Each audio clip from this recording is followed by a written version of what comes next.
Bueno, pues bien, hoy creo que es un poco polémica el abordaje que quiero hacer, pero creo que es necesario hacerlo porque muchas personas no son realmente objetivas en su opinión. Por ejemplo, les quiero contextualizar sobre una situación que vivimos nosotros en Guatemala, que fue un asalto al poder en la década de los 80. Transcurría más o menos por el año de 1974, cuando estaba a punto de entregar el poder Arana Osorio. Se llevaron a cabo elecciones normales donde participaron dos candidatos que han, han sido las personas con una eh, escena sangrienta en la historia de nuestro país. Uno de ellos era eh, Romeo Lucas García y el otro era el general José Efraín Ríos Montt. Todavía creo que no era general para ese momento, pero en sí estos dos señores compitieron para las elecciones y salió victorioso el general Romeo Lucas García. Y pues este señor que José Efraín Ríos Montt, que para ese momento era eh, director de la Escuela Politécnica, pues se fue para su casa tranquilo, no hubo ningún inconveniente. En el ejercicio del poder, este señor Romeo Lucas hizo cosas bastante terribles, de las peores historias o las historias más tenebrosas que en este país se hayan visto para el momento. Una guerra eh, cruda entre grupos contrainsurgentes y el ejército nacional y, y típico de aquellos grupos que aprovechando la crisis pues también salen a hacer sus, sus cosas, ¿verdad? Sus masacres clandestinas. Bien, em, cuando este señor ya iba a entregar el cargo, se llevaron a cabo elecciones y hubo una inconformidad con los resultados, por lo cual los alumnos del exdirector de la Escuela Politécnica tomaron por asalto el poder y obligaron al general Lucas García a que saliera del país. Aparentemente, el general Ríos Montt estaba retirado, era pastor de una iglesia, según entiendo yo, lo tenían como pastor de una iglesia y estos señores que asaltaron el poder lo llamaron para que él para que él formara parte de un triunvirato que convocaría supuestamente elecciones en lo más inmediato posible. El asalto surgió más o menos como por el mes de abril y ya a 3 meses del, de ese triunvirato, él se autoproclamó presidente de la República y empezó a ejercer su cargo. Estoy hablando exactamente del 1 de junio del año de 1982.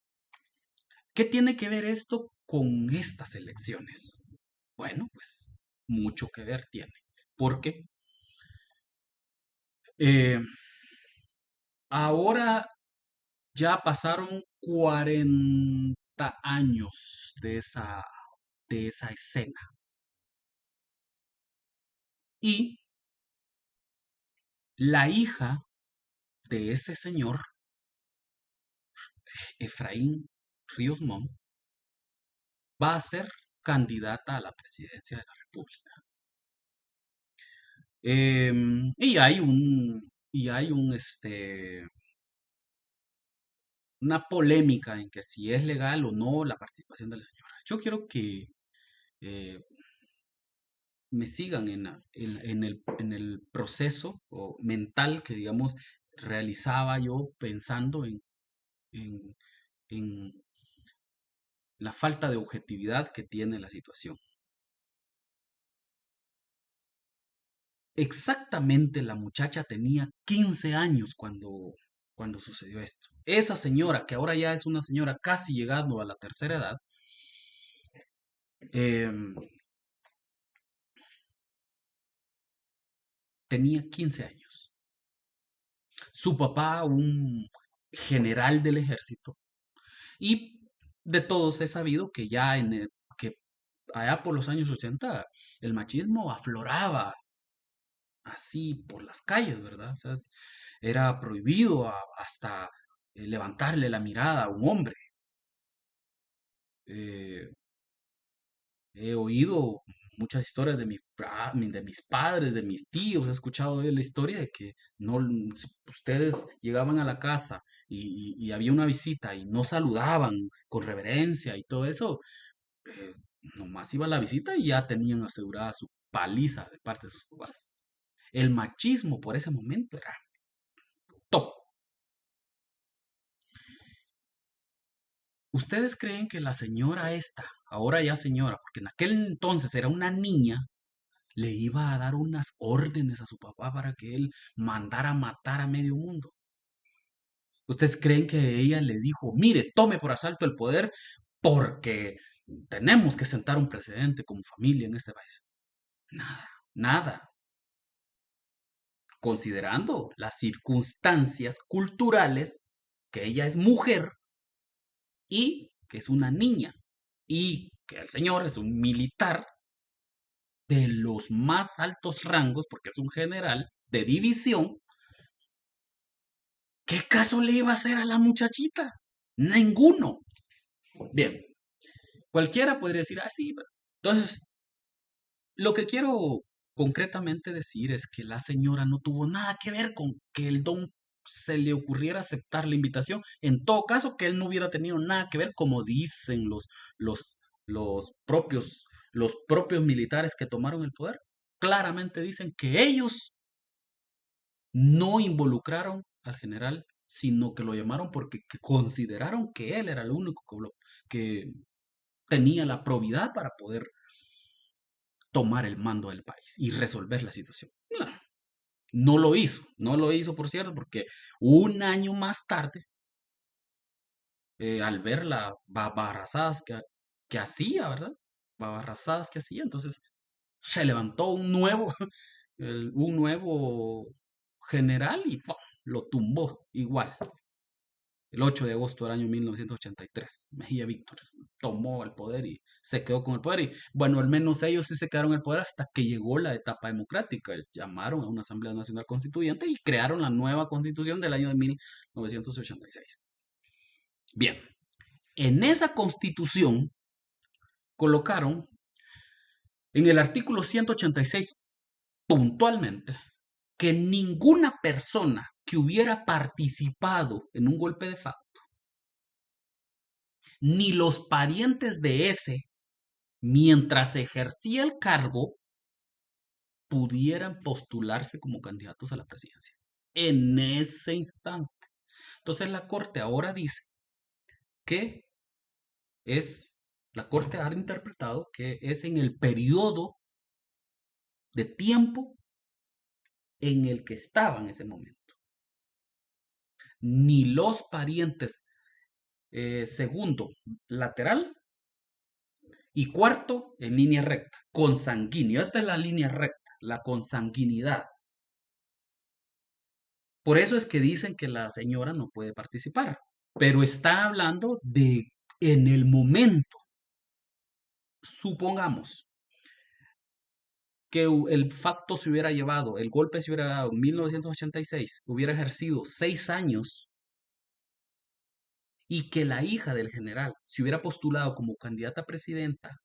No se puede, ahí no se puede. Ni los hijos del presidente, ni los nietos del presidente, ni el papá del presidente, ni el abuelo del presidente, y tampoco las del vicepresidente, si éste estuviera ocupando el cargo. Es decir, si el presidente en ese momento se hubiera ido para, voy a ir a una misión a la OEA, a la ONU, y estuviera ocupando el cargo de presidente en ese momento, su familia no pudiera participar en una elección popular. Entonces, ahí es donde está la controversia. Lo que pasa es de que muchas personas, muchas familias fueron lastimadas, les secuestraron a su familia, les asesinaron a sus parientes y el odio todavía les florece para esas personas. Pero lamentablemente la vida tiene que continuar sin estas personas que ya no están con nosotros. Y la vida democrática del país se tiene que continuar. Por eso es que hay un problema allí con el tema del, del MLP. Porque la persona que realmente no quieren dejar participar es a ese señor Jordán Roda, por las mismas razones, porque él es un ex miembro de una organización contrainsurgente que mataron a un su hermano y él se quedó activo y pasaron a la vida legal y eh, continúa la guerra fría con ellos. Pero sin embargo, yo creo que el movimiento para la liberación de los pueblos tiene que participar o debería de participar. Eh, el problema es ese señor, no es el movimiento. Y ojalá que ellos recapacitaran y sacaran a ese señor y metieran a esta persona. ¿Cuáles son las causas por las que él no puede participar? Pues porque él estaba ejerciendo un cargo público y y la ley em, establece, bueno, digamos, la ley electoral y de partidos políticos establece los requisitos para poder inscribirse como candidato a presidente o vicepresidente. Y él presenta incompleto el expediente debido a que le falta eh, presentar cero reclamaciones. Y ellos argumentan que no es así, ¿verdad? Entonces, está el dilema entre si, que si ese es el documento correcto o que no, y que está entre el estira y escoge. En realidad, a quien se quieren quitar del camino es a ese señor. Pero yo no creo que el movimiento MLP, no le veo yo ninguna razón por la que no pueda participar y no deba participar. Eh, en sí, creo yo que lo que tenemos de que fomentar es la democracia, la participación. La gente es la que tiene que decidir. La gente es la que tiene que decidir y todas las opciones tienen que estar ahí, plasmadas en la boleta presidencial para que las personas, cuando tengan esa boleta en la mano, cuando tengan esa boleta allí a la vista, decidan. El que saque mayoría, ese va a ser el que va a ganar. Con nuestro gusto o sin nuestro gusto. Con esto no estoy diciendo que yo soy partidario de la señora, porque la verdad es que yo no voy a votar de una vez, lo publico, porque pues, no son de mi simpatía. Esos señores no son de mi simpatía. No pertenecen a mi clase social. Ellos creen que son sangre azul y nosotros, o sea, ese partido actualmente cree que somos sangre azul y nosotros no, nosotros aceptamos claramente que nuestra sangre es roja. Entonces, no somos compatibles ni ideológica de ninguna forma, pero la democracia no tiene que ver con esas cosas, ¿verdad? O sea, la democracia no tiene que parcializarse. Ay, ahora es rojo, ahora es azul, ahora es verde, ahora no. La democracia es como la justicia, una balanza que todos tienen que ser iguales ante la democracia. Entonces, eh, ¿qué es peligroso de la señora? En caso de Suri Ríos, ¿qué es lo peligroso? Que está rodeada de todos los compinches de su papá. Eso es lo peligroso de la señora. Pero en sí la señora culpable no es. Tal vez los señores que están alrededor de ella, tal vez sí. Y por eso es lo peligroso.